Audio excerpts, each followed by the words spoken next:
Hello everyone, I'm here today with a new process video. As you can see, I've got a single page, full 6x8 page happening here. This is a photo from landing at the St. Louis airport. So if you've never been there, they have kind of this retro look here. And I loved the photo that I got because we did have a night flight and it ended up being 3 hours late. So it was really a night flight. And so I got to see this all lit up, which actually was a very good thing. So I was happy about that. Now I will say, I haven't worked on the St. Louis album in a hot minute. I was focusing on getting some other things done, like my Cincy album. So now that that's done, I feel like, okay, I'm in a good place that I can move on to some other things. And St. Louis is next, pretty much chronologically. So back to that. So I have this. I do also hope to use something for my DIY travel embellishments that I made. So I know I've got some good yellow ones in here, so we'll see what I find there. That's kind of it. I don't have anything planned like for a background. So actually what I might need to do is pick out the embellishment first, because that may determine what kind of background I use. If the embellishment's really busy and has a lot of pattern, maybe I want a solid for the background, or vice versa. So maybe I need to do that first. I think I have picked out the embellishment I want. I actually had two that are similar in color.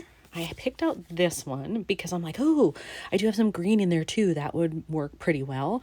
But it's so big that I just feel like it takes up too much of the page, really. And I'm sure, like, maybe I'll do an album coming out, maybe that's 6x12. And so this would maybe work a little bit better if I had a full 6x12 layout to do. So I'm going to hang on to that and save it.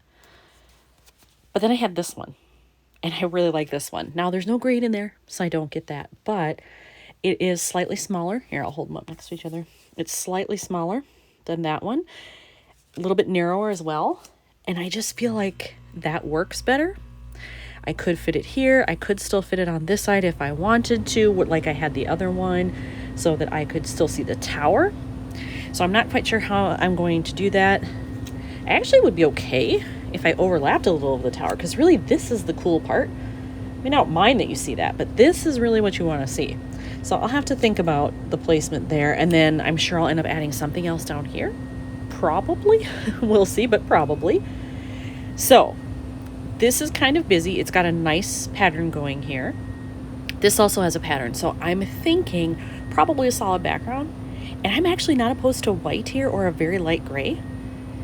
The only other thing I could think of is this aqua color, but I feel like that might be way too bold of a choice because of this green that I have. I'm just not sure about that. So I'm leaning towards white or gray. So right now I think I'm going with white. I'm going to cut it, put it all together and see what I think. But if you've been watching the channel a while, you know I don't like to waste paper. So I had this in my stash. This is the other side. I don't have any plans for this. It was kind of a hard pattern and color scheme for me to use. And so I've just actually decided I'm going to go with this side and just relegate this to the white scraps stuff that I have. So I can do this 6x8, cut that down, and I've got my nice background. Nobody's going to see what's on the back of this anyway, so it doesn't matter. So there we have it with the white background. And actually, I think I'm okay with that. But I noticed I had done some splattering on this tag. I might do some over here so it looks like they go together. And then also it'll break up all the stark whiteness of this.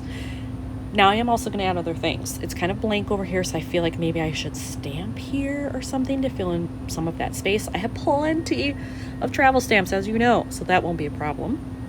And then down here, I think I want a strip of washi. But the trick is, what color? I might try the aqua there instead. A background I think would have been too much, but maybe a washi strip? Not too much. I have picked out two different types of washi. They're very different from each other, and I'm torn as to what to do. One is certainly a far bolder choice.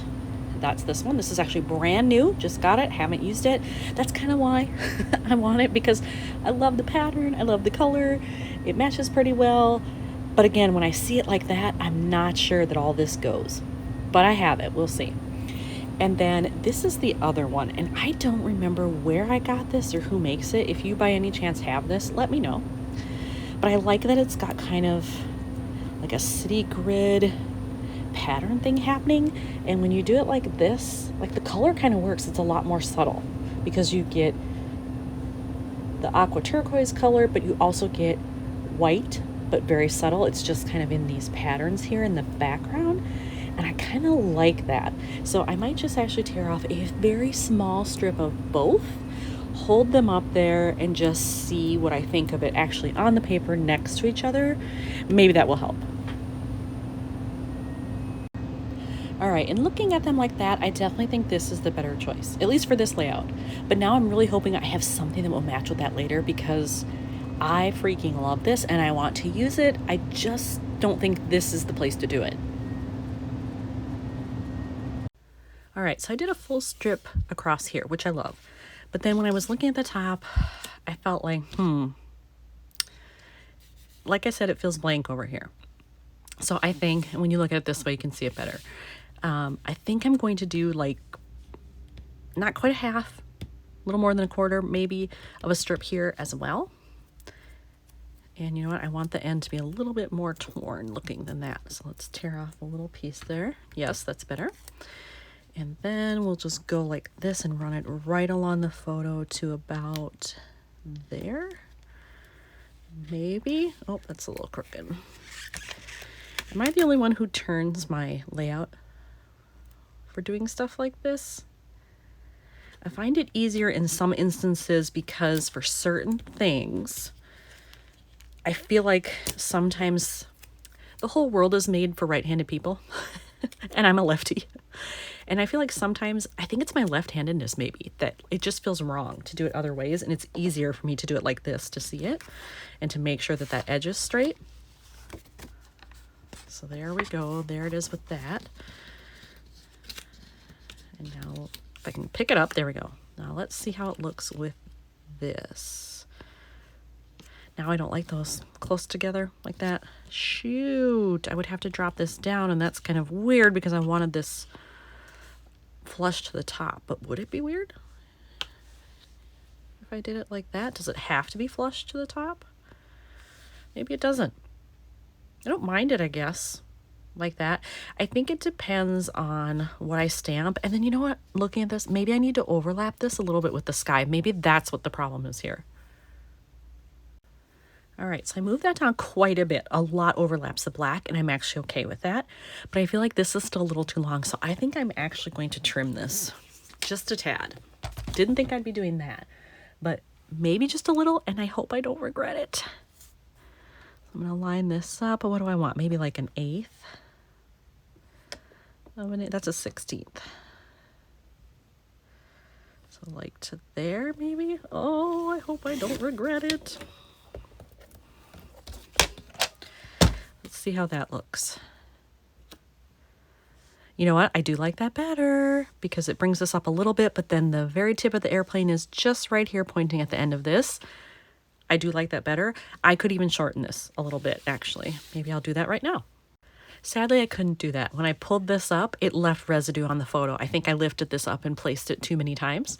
So it's going to have to stay there, which is, you know, it's not the worst thing in the world. You can see I tore it a little bit here too. But you know what? Whatever. That's okay. So I will move this up here over kind of with this right to the edge, and then that will be pointing right there. So I've attached all of this, and I actually took the little piece that I cut off from here and added it here. And I really think it works with the color. So that was just a lucky happenstance, but I'll take it. Now I'm going to do some stamping. And originally I thought I wanted the one that says, "You've reached your destination," because it is the airport, but it's like exactly the length of this, and I don't want that. I want it to be staggered. So instead of that, I think I'm going to do the one that says, "Got nowhere to be but here." It'll fit right in there. It leaves some nice white space between the end of the phrase and the plane. So I think that's the way to go. I wanted to do some splattering to finish this off because my stamping came out perfectly, which is awesome. And I wanted to test with this color. This is called Golden Terracotta. Would this be good as a match for this? Because I really don't have that color anywhere. And there's my test, and look it. It's a very close match, so I think I'm going to do that, and then hopefully this one will be done. So as is the nature of splattering, you never know how it's going to turn out. So I did get kind of some dots here close together, and these kind of ended up being in a row, which, you know, isn't my favorite pattern maybe, but that's part of the randomness of doing splattering, right? So I'll take it. And I do like the color. I think it needed that. I didn't quite realize it, I think, until I was really looking at this, and then it dawned on me. And luckily I have that color available. So here's another one done for St. Louis. Thanks for watching.